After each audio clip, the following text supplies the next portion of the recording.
Breath of the Wild est impossible à reproduire.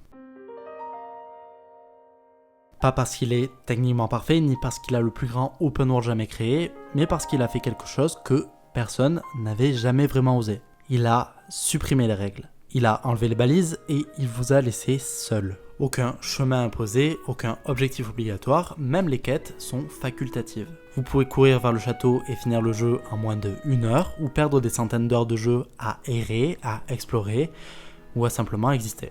Mais alors, comment est-il seulement possible de raconter une histoire dans un monde qui ne vous force jamais à l'écouter ? Bon, je vais pas faire durer le suspense très longtemps, d'autant plus que c'est écrit dans le titre.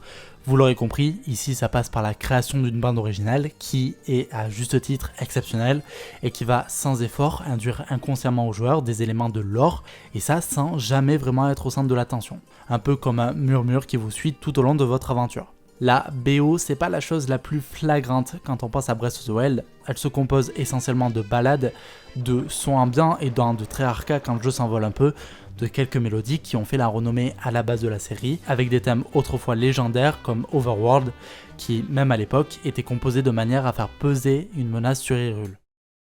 Dans Breath of the Wild, la musique est plus anecdotique et beaucoup plus minimaliste. C'est d'ailleurs un reproche souvent avancé par les détracteurs du jeu. Cependant, ce n'est pas le but, si elle devient mémorable, c'est juste un bonus.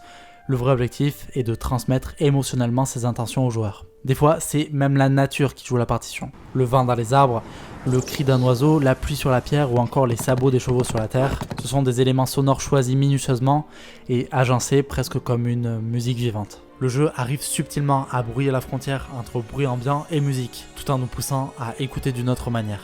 Et ça, c'est une démarche artistique plutôt folle en vrai, qu'on retrouve chez des artistes ultra connus comme John Cage ou même Yoko Ono qui ont tenté de montrer que le silence, l'intention ou même l'environnement peuvent suffire à créer de la musique. La musique vient désormais directement de l'interaction entre le joueur et le monde. Une musique plus aléatoire, plus fragile et surtout beaucoup plus intime. Une musique qui n'est jamais tout à fait la même deux fois.